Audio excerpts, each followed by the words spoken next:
యేసుక్రీస్తు నామములో మీకందరికీ వందములు. యోనా ఒక ప్రవక్త. దేవుడు యోనాని నినివే పట్టణానికి వెళ్ళి అక్కడ ప్రజలు పాపం చేస్తున్నారు కాబట్టి, ఆ పాపం నుంచి విముక్తి పొందటానికి దేవుడు మరి వాళ్ళని హెచ్చరించమని చెప్పినప్పుడు, మరి యోనాకి నినివే పట్టణానికి వెళ్ళడానికి ఇష్టం లేదు. ఎందుకంటే శత్రువు దేశం అది.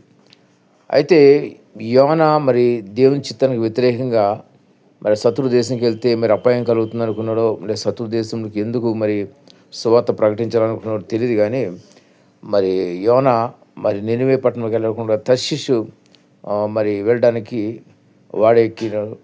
వాడెక్కిన తర్వాత మరి తుఫాన్ రావడం జరిగింది. ఈ తుఫాన్ వచ్చినప్పుడు మరి ఎవరు మనలో పాపం చేసే పొరపాటు చేస్తారని చీట్లు వేయగా, ఆ చీట్లలో యోనా పైన చీటు వచ్చినప్పుడు యోనాని సముద్రంలో పడవేయడం జరిగింది. పడవేయగానే ఒక తిమింగలం వచ్చి మింగివేసింది. 3 రోజులు 3 రాత్రులు పగల్లో తిమింగలం మరి పొట్టలో ఉన్నాడు. మరి దేవుడు మరి తిమింగలానికి ఆజ్ఞాపించడం చేత అది డైజెషన్ చేసుకోలేదు. మరి అది ఒడ్డు తీసుకొచ్చి 3 రోజుల తర్వాత కక్కివేసింది. ఆ తిమింగలం కడుపులోనే యోనా ప్రార్థన చేస్తూ వచ్చినాడు. ఆ తర్వాత మరి దేవునికి లోబడి నినివే పట్టణానికి వెళ్ళి అక్కడ ప్రజలకు బోధించినప్పుడు అక్కడ ప్రజలు పశ్చాత్తాపడ్డారు కాబట్టి దేవుడు మనల్ని క్షమించాడు.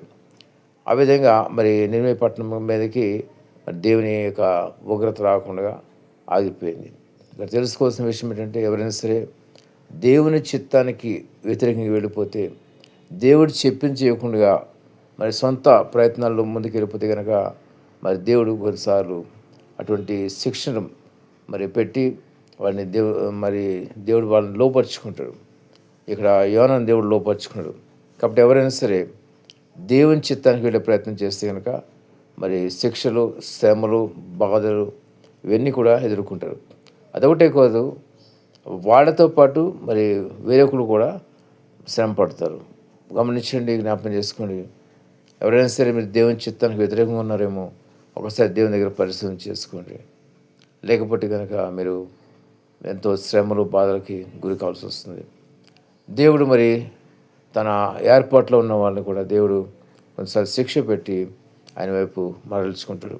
అనేక మంది దేవుని ఏర్పాట్లో ఉన్న దేవుడు మరి మరల్చుకునే విధానం ఏంటంటే, వాళ్ళ మంచం పట్టించి మరి లోబడినప్పుడు, మరి దేవుని వాక్యం లోబడినప్పుడు, నాకేం రక్షణ వద్దు, మరమసొద్దు అనుకున్నప్పుడు వాళ్ళ మంచం పట్టించి వాడిని దేవుని వైపు ఆయన తిప్పుకుంటాడు. కాబట్టి గమనించండి, దేవుని చిత్తానికి ఎవరు కూడా వ్యతిరేకంగా వెళ్ళద్దు. దేవుడి మాటలను దీవించి ఆశీర్వదించును గాక. ఆమేన్.